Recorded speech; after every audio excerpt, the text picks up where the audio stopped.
a best man speech can kind of go one of several ways.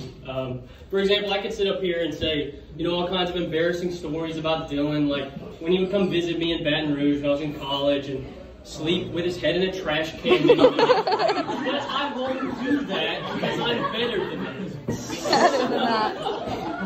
No, but I want to talk about a few of his qualities that are admirable. And I say that as a huge compliment. You know, most kids, when they're young, they want to be a police officer or a firefighter or something like that. And then they grow out of that and they become something boring like an engineer. But Dylan never did. He never wavered. I can't remember a time that he did. And through his hard work, I mean, look where he is now. He has his dream job. He's, you know, a police officer in City Louisville. He's, you know, doing fantastic. Another one of Dylan's qualities is honor and integrity. I once heard him tell his own mother that if she was driving and speeding and he was on patrol, he would pull her over and give her a ticket. Now, that's not honorable to his protector. Don't pull the Sherwood card. It's not going to work. However, high and dry. I think Mom might fare okay with this one because her brother is a lawyer, and my money's on Uncle Mike for that. I want to tell a story. It's Christmas time about our childhood, Dylan and I, and the girls too.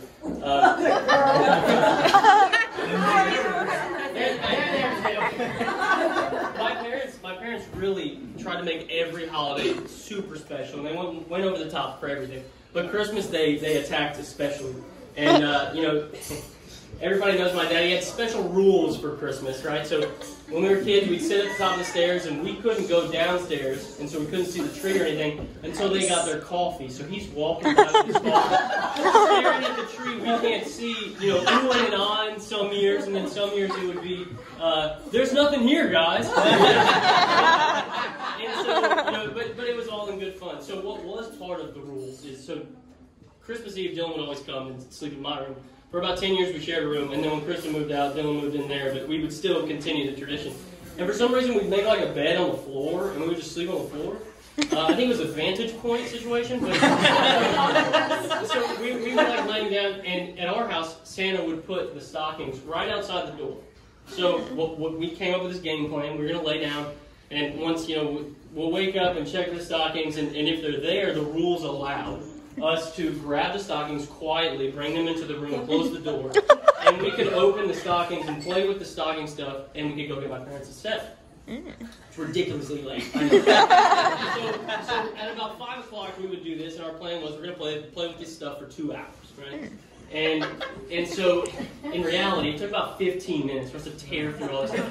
We played with everything we possibly could in about 15 minutes, and then we had to stare at the clock and wait until 7 o'clock. And I think that's where you became a patient man. So I tell you that Christmas story to tell you another one. And this is about the time that I met Hannah. Carrie and I both met Hannah. So we're driving in for Christmas, and a few years ago, I guess, from New Orleans, and we hear Dylan's got this new girlfriend and only good things, and we're excited, you know. Okay, we're gonna meet this girl, see what's up, and. So we walk in the house, and I immediately notice 2 presents.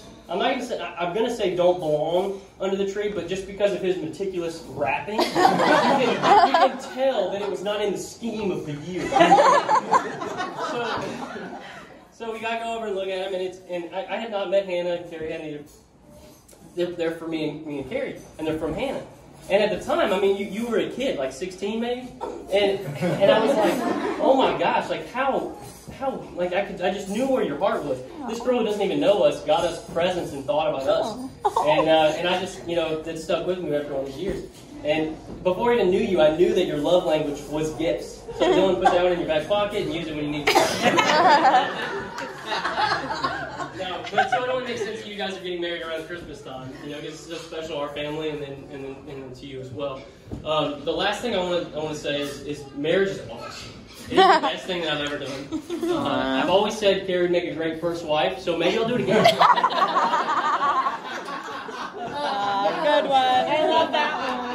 but in all seriousness, a little bit of advice. I want to point you to the Bible.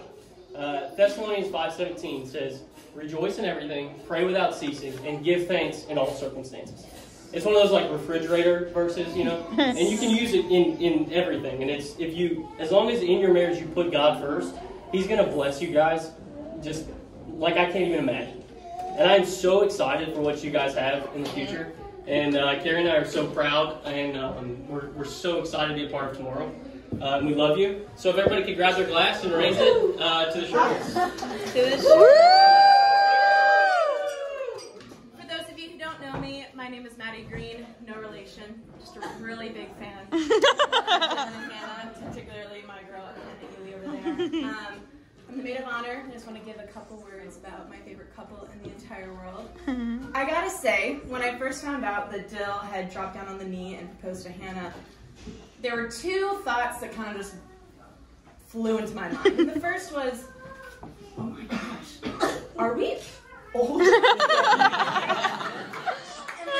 Here's the deal. I've known Hannah for a very long time, and I'm thinking about the girl that I met in 20-something back on the soccer field when our two recreational soccer teams had a merger. The Blue Stars and the Firecrackers became FC Fire, the greatest merger of all time. And I remember seeing this girl with these two thick, dark braids with little orange ties at the end, and I didn't even know for months that her name was Hannah. She refused to go by anything but Speedster.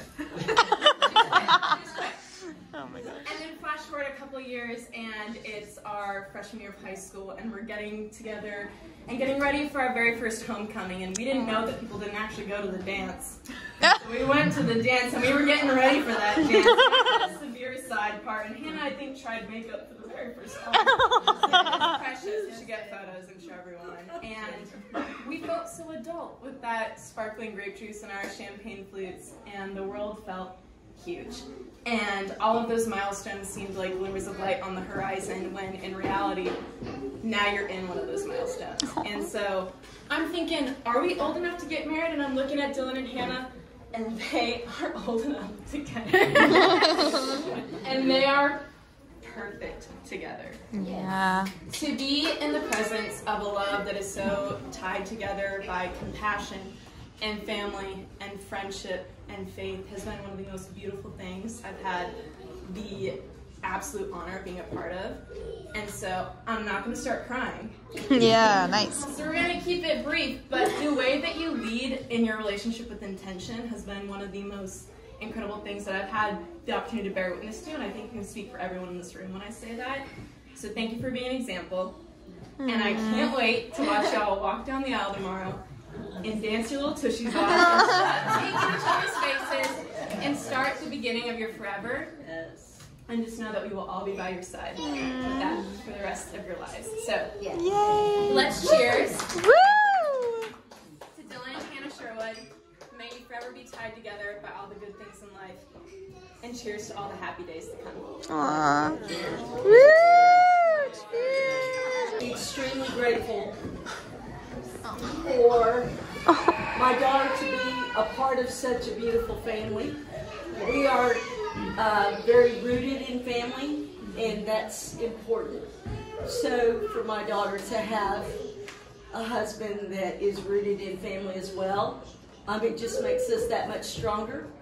And I feel like, you know, the world kind of attacks you, but whenever you have a strong family, when you have a strong base, it just doesn't affect you.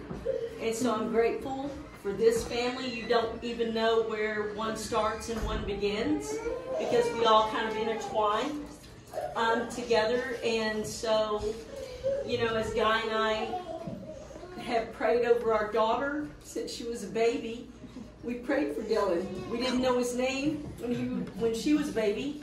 But we prayed for him, and we prayed that he would be a man of God, that he would love her and care for her, and that's everything you are doing.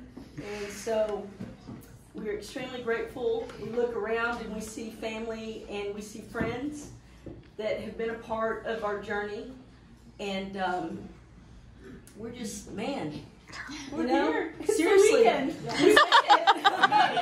Tomorrow is going to be a a party. Oh yeah. 2020. Keep that party. I'm not going to say bad words to little children. Oh my God. So I'm going to just say kiss it. Yeah. Because we are going to celebrate tomorrow, and we're going to bring in the best of 2020. Yeah. Because these two are bringing in the best. And so thank y'all, and thank you to the Sherwoods for a beautiful evening. Yes. It was thought out. So thank you. That's it. Woo! Oh my God. Oh. Hey, we just wanted to thank all of y'all. We are very blessed to have such great, loving family and friends, especially here to support us. We can't wait to see all y'all tomorrow and celebrate a wonderful marriage. Beautiful night, we're looking for something dumb to do. Hey baby, I think I wanna marry you. Is it the look in your eyes, or is it this dancing juice?